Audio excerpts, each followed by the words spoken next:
Que l'on soit chasseur ou non, nous avons tous entendu parler du 22 long rifle. Rendu célèbre pour ses apparitions dans la rubrique des faits divers, que sait-on vraiment sur ce calibre ? Je vous propose de voir dans cette vidéo quelles sont ses conditions de détention, dans quelle catégorie est-il classé et est-ce un calibre intéressant pour nous chasseurs. Objectif Chasse a mené l'enquête.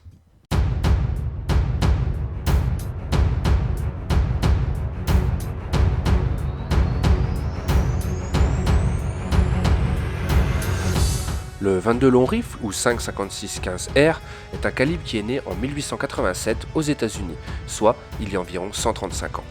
C'est la munition la plus répandue au monde. Elle représente plus de la moitié de la production de cartouches mondiales. Il est possible de tirer dans les armes chambrées en 22 long rifle des munitions de 22 bosquettes, de 22 courts et de 22 longs.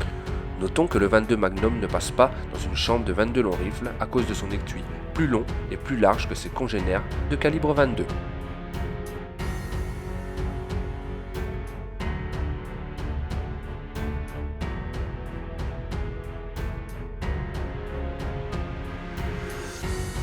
La carabine 22 long rifle, à réarmement manuel et à percussion annulaire, est classée en catégorie C et soumise à déclaration. Son acquisition et sa détention sont autorisées aux chasseurs. Son utilisation est interdite pour le tir du grand gibier, puisque selon l'article numéro 3 de l'arrêté du 1er août 1986, il est interdit pour le tir des ongulés, toute arme à percussion annulaire ainsi que celui d'armes rayées à percussion centrale d'un calibre inférieur à 5,6 mm, ou dont le projectile ne développe pas une énergie minimale de 1 kJ à 100 mètres. Elle est utilisable pour les autres espèces de gibier, à la chasse comme pour la destruction, par exemple des renards et des ragondins.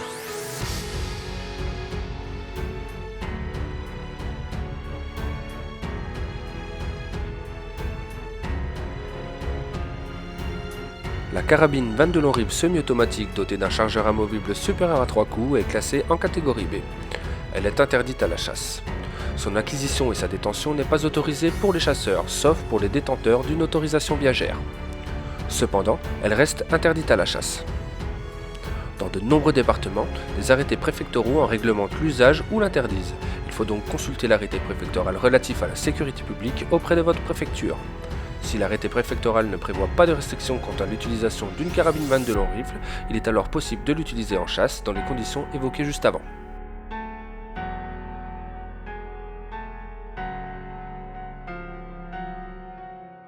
Après Florent, champion du monde en 2009, Fabien en 2013 et 2014, Emilien a repris le flambeau en Slovaquie, double champion du monde en février 2017. Le 22 long rifle est principalement utilisé pour le tir sportif et particulièrement lors des compétitions internationales de biathlon.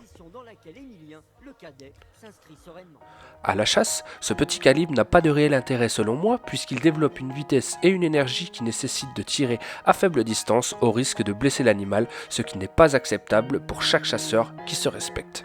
Il trouvera par ailleurs son utilité avec les piégeurs qui tirent le plus souvent à très courte distance.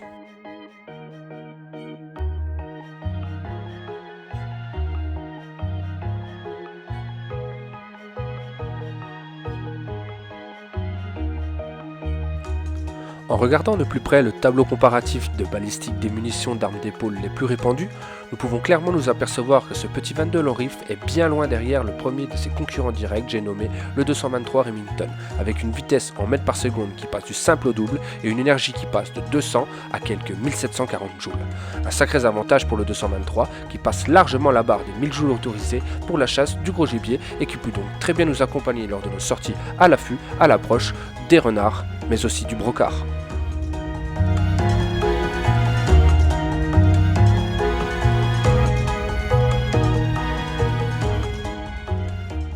Mais qu'en est-il de la différence de tarif entre ces deux calibres ?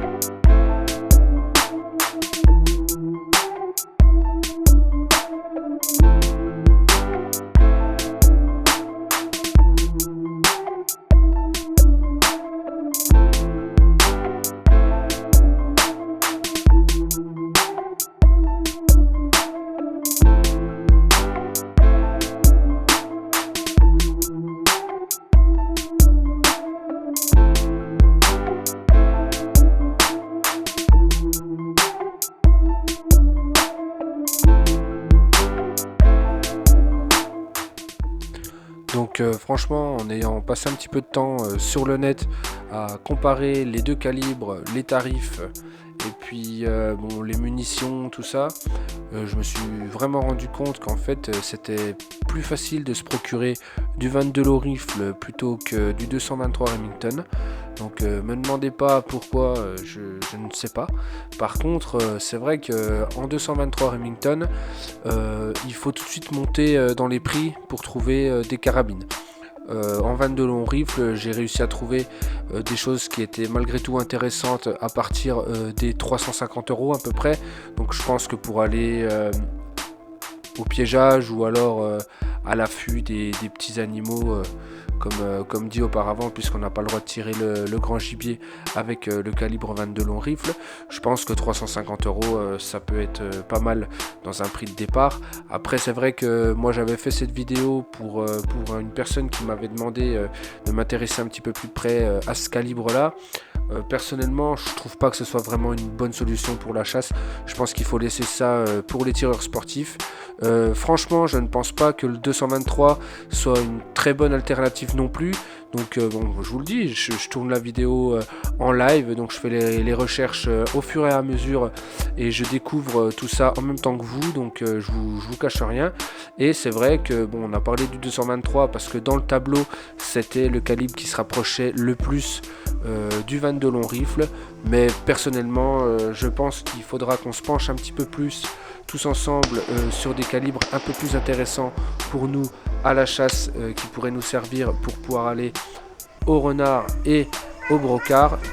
En tout cas, j'ai pris beaucoup de plaisir à faire cette vidéo, donc je pense que je vais vous en refaire une. Je vous dis pas quand ça me chantera. Je vous invite à mettre dans les commentaires le calibre que vous souhaiteriez voir pour la prochaine. Et moi je vous dis à plus pour une prochaine vidéo. Ciao!